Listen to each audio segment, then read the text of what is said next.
दोस्तों नमस्कार। आइए आज की इस वीडियो में जानते हैं गीता ज्ञानदाता कौन है और क्या गीता जी में मिश्रित ज्ञान है। जैसे संत रामपाल जी ने बताया है कि 95% जो ज्ञान है वो वेदों से मेल खाता है, जो हमारे लिए माननीय है। और जो 5% ज्ञान है, जो गीता ज्ञानदाता ने युद्ध कराने के लिए अपना मत दिया है, वो मिश्रित प्रकार का मत हो सकता है।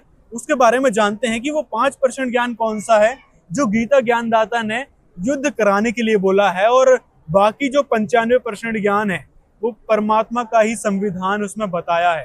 तो आइए जानते हैं, एक भगत भाई है हमारे साथ, वो दिखाएंगे संत रामपाल जी महाराज द्वारा दिखाए गए सारे प्रमाण, कि इन प्रमाणों से सिद्ध होगा कि ये गीता ज्ञानदाता ने 95% ज्ञान तो परमात्मा का संविधान ही बताया है, और जो 5% ज्ञान युद्ध कराने के लिए बोला है वो उसने अपना मत रखा है। गीता जी के अंदर छठे अध्याय का 36वां श्लोक है, जिसके अंदर स्पष्ट लिखा हुआ है कि यह मेरा मत है।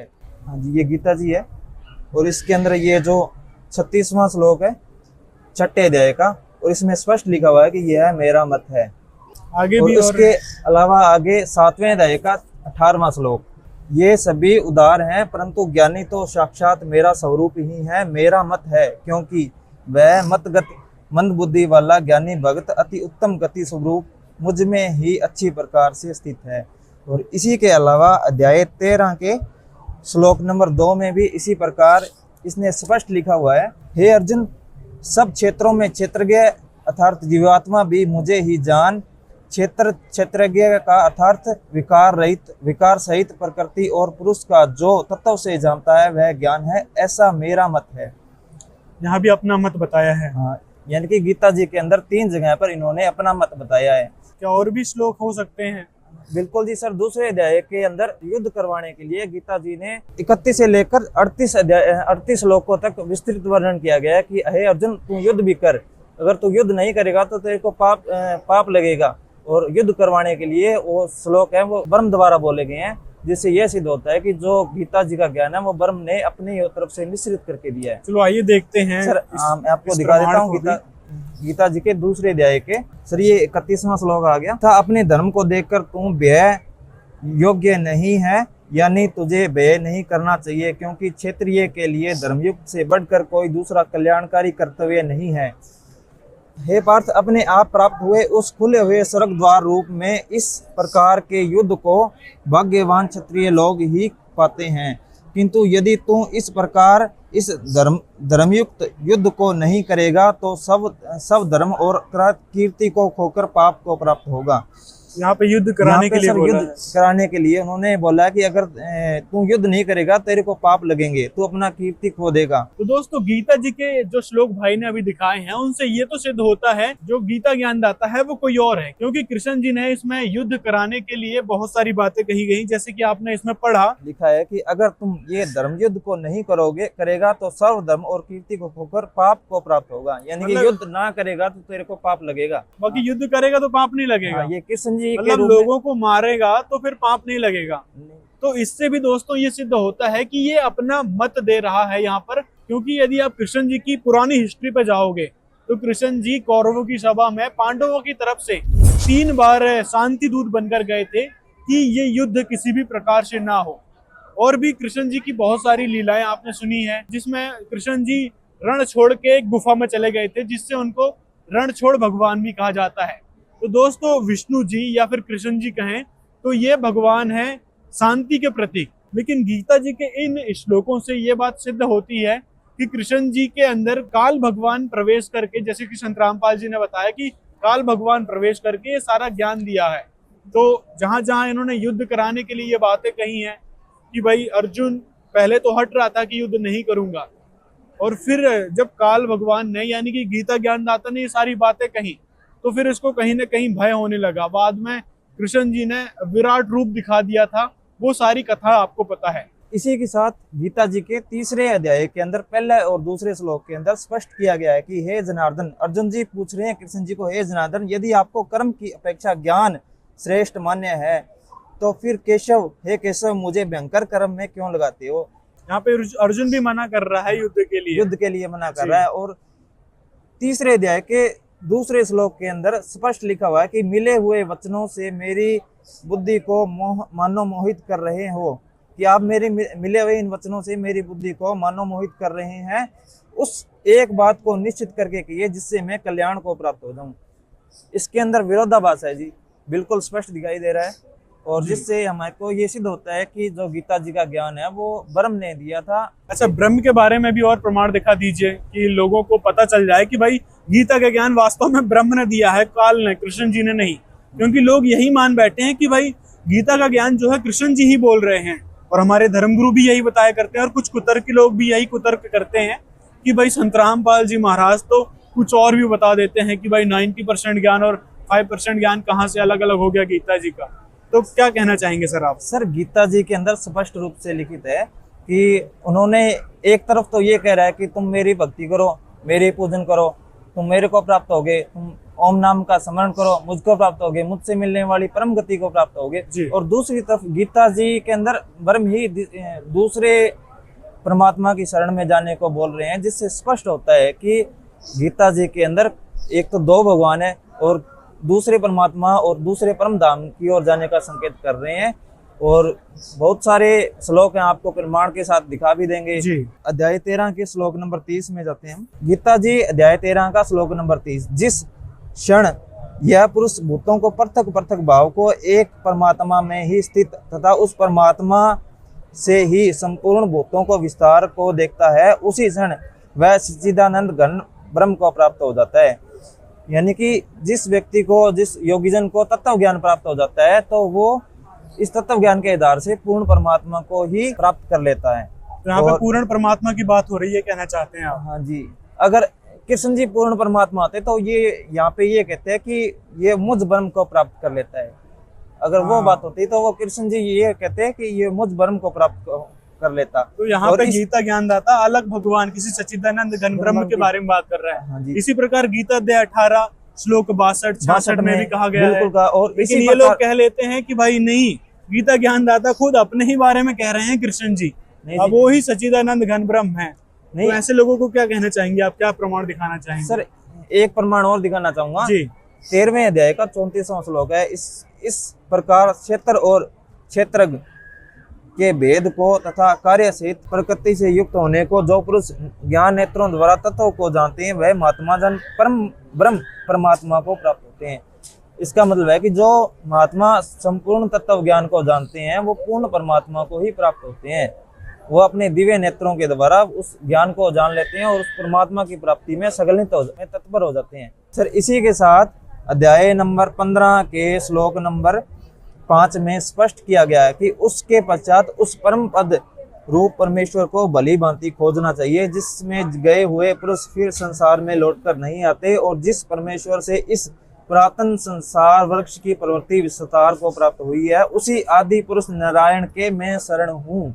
इस प्रकार दृढ़ निश्चय करके उस परमेश्वर का मनन और निधि संधान करना चाहिए।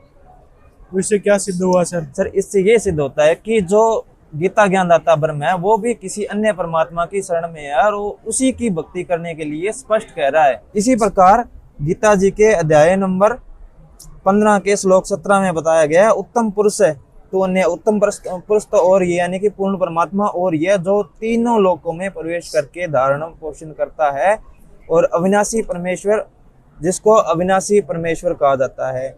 सर, यहाँ पे एक बात मैं और स्पष्ट करना चाहूंगा, जो यहाँ पे पुरुष लिखा है वो परमात्मा का प्रतीक है, यानी कि पुरुष परमात्मा के लिए संबोधित किया गया है। यहाँ पे इसलिए उत्तम किया गया है सर, उत्तम पुरुषत्व, यानी सबसे उत्तम परमात्मा कोई और है। पुरुष मतलब परमात्मा होता है, परमात्मा होता है, यानी कि प्रथम पुरुष भी भगवान को ही कहा जाता है। आगे फिर यहाँ पे एक और बात आती है, जैसे कि आपने 15 का 17 दिखाया, तो 15 के 18 में कृष्ण जी अपने बारे में कह रहे हैं। आप यहाँ पढ़िए, फिर 18 में पढ़िए आप। लोग कहते हैं क्योंकि आपने ये पढ़ लिया कि गीता ज्ञानदाता ने एक उत्तम पुरुष के बारे में बताया है, जबकि वो उत्तम पुरुष खुद को ही कह रहे हैं, ऐसा बताते हैं वो। तो क्या कहना चाहेंगे इसके बारे में? मैं इसके बारे में कहना चाहूंगा जी, जो ब्रह्म है उसने ये कहा है कि लोक वेद के अनुसार लोगों ने मेरे को ही भगवान मान लिया है, मैं ही उत्तम पुरुष के रूप में प्रसिद्ध हूँ।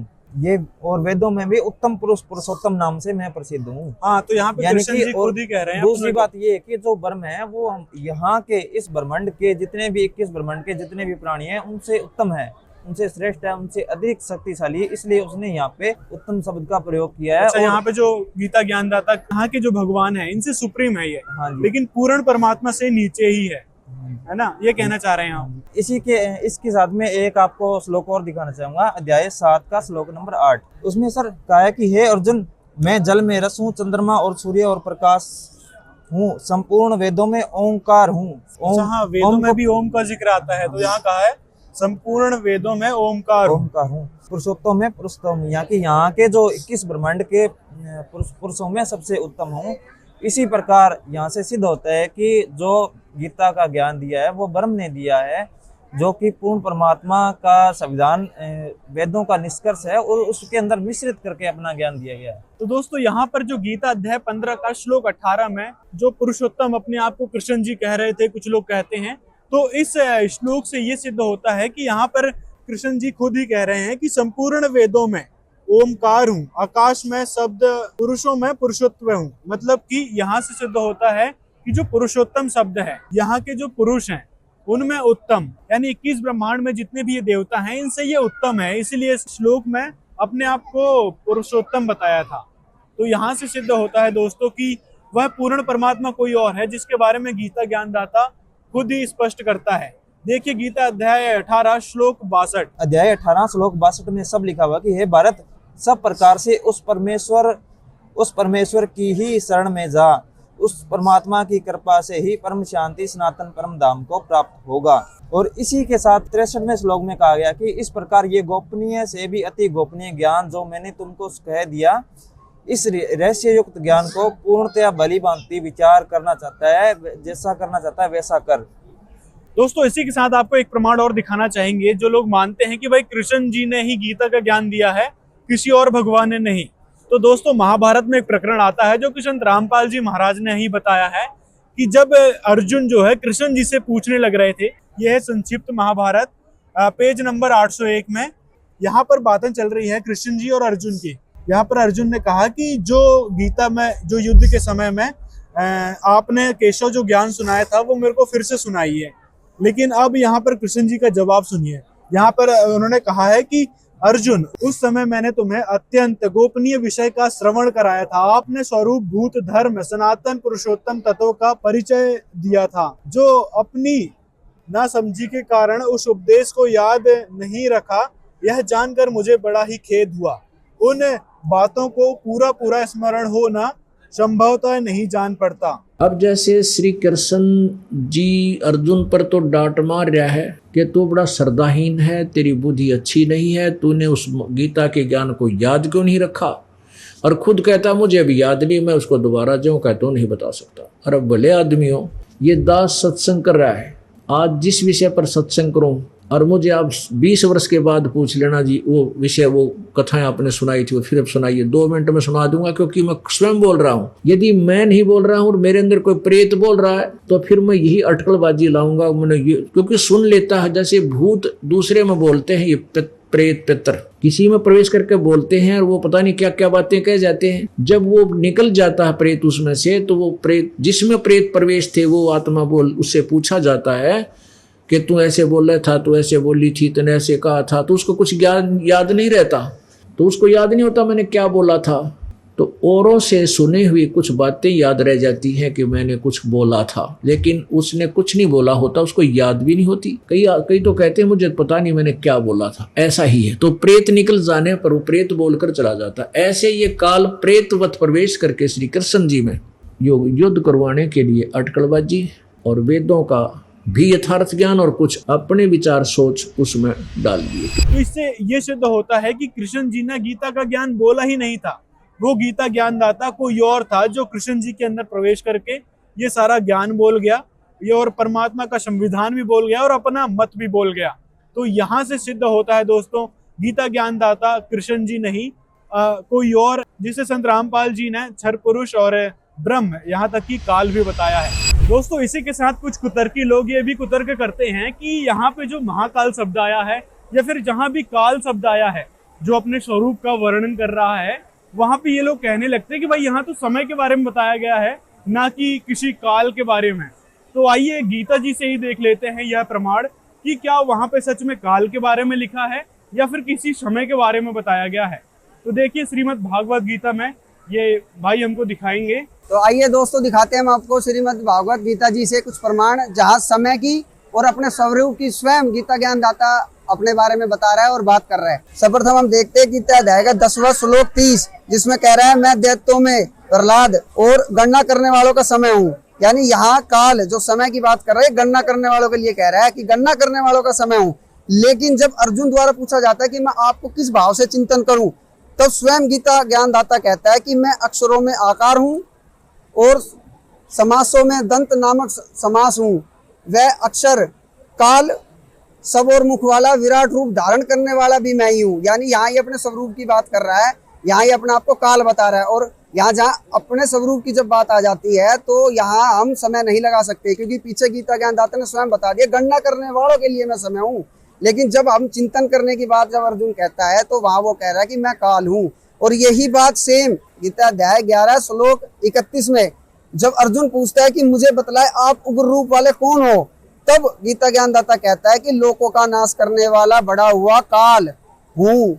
इस समय इन लोगों को नष्ट करने के लिए प्रवृत्त हुआ हूँ। अब आप देख लो, आप स्वयं देख सकते हो दोस्तों, यहाँ यही लिखा है यानी इस समय, और यहाँ काल लिखा है। ये अपने आप को यहाँ काल बता रहा है, ना कि समय। अगर समय बताता तो यहाँ समय आता। यहाँ समय की बात नहीं हो रही, या स्वरूप की बात हो रही है, क्योंकि अर्जुन ने यहाँ पूछा है कि भाई आप उग्र रूप वाले मुझे बताए कि आप कौन हो। यहाँ स्वरूप की बात होती है, तो यहाँ ये अपने आप को काल कह रहा है, इसको हम समय नहीं कह सकते। तो ये उन जो इस तरह की उटपटांग बातें करते हैं, जिनको खुद ज्ञान नहीं है, उनके लिए सबसे बड़ा प्रमाण है कि गीता ज्ञान जो दिया है वो श्री कृष्ण ने ना देकर श्री कृष्ण जी के अंदर ब्रह्म ने प्रवेश करके ये गीता का ज्ञान दिया है, जिसने स्वयं ये स्वीकार करा है कि मैं काल हूँ और सब लोगों को नाश करने के लिए आया हूँ। तो दोस्तों ये थी गीता जी की सच्चाई जो संतरामपाल जी महाराज जी ने हमारे समक्ष रखी है। लेकिन कुछ कुतर्की लोग होते हैं, कुछ मंद बुद्धि टाइप के लोग होते हैं, जो इसमें भी शंका करने लगते हैं, बिना ज्ञान सुने, बिना कुछ आधार के अपने कुतर्क को व्यक्त करने लगते हैं। तो बने रहिए हमारे साथ, मिलते हैं अगले वीडियो में कुछ इसी प्रकार के खास टॉपिक को लेकर।